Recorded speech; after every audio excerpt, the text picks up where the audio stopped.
What's up guys, Mex Tech Guy here. Today we're going to be unboxing and reviewing the new iPad Pro. Now for those of you that don't know what this is, it's Apple's newest and biggest tablet to date. It was announced sometime around October and it started selling around November, beginning of November.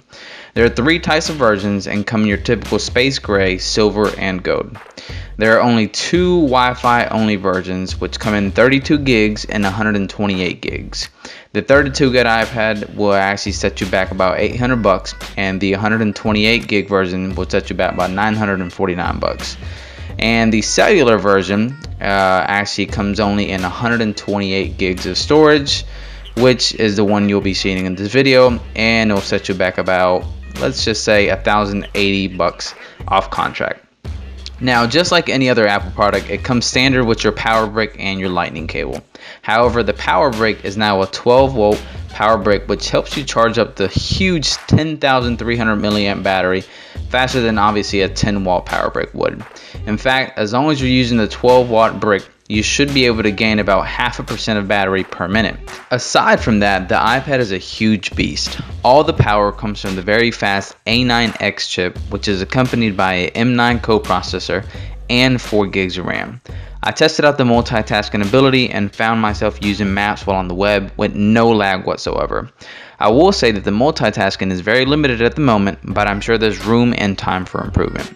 Switching between apps was a breeze, and I could open apps very quickly without having the app to reload thanks to the 4 gigs of RAM.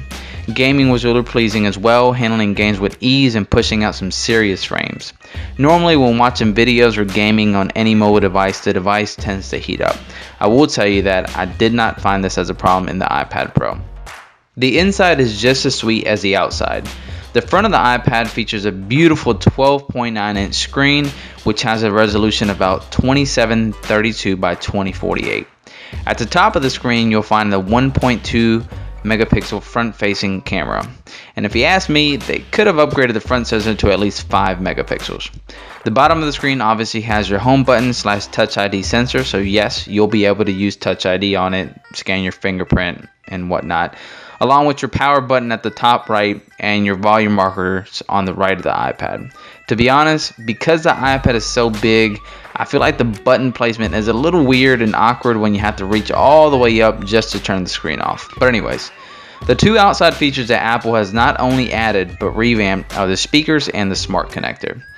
The smart connector is, in other words, a magnet that connects your smart keyboard or case to allow the case to communicate with your iPad.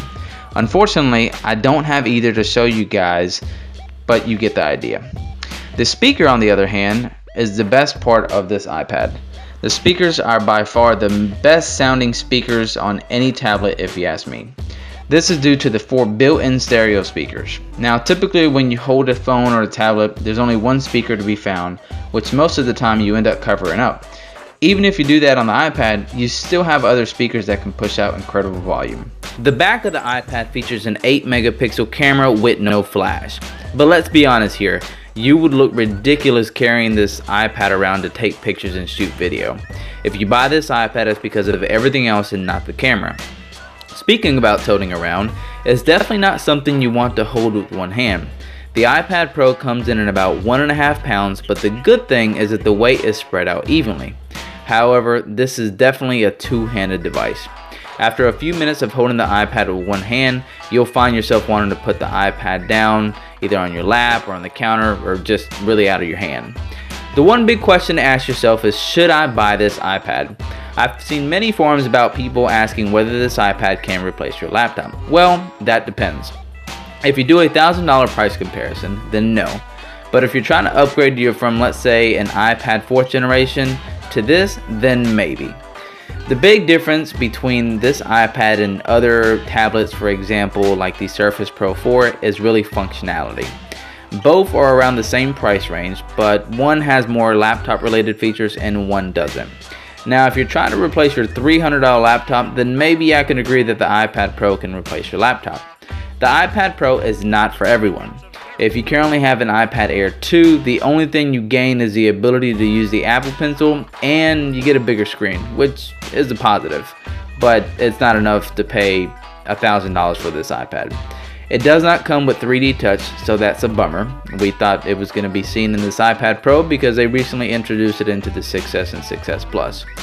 There's definitely other devices to look at, and I would definitely keep my options open if you were to compare this to other tablets like the Surface Pro 4. But anyways guys, I've put the link in the description of the iPad Pro in case you guys want to see more specs and detail. If you guys have any questions or comments, please feel free to leave them below. Definitely leave a thumbs up and subscribe.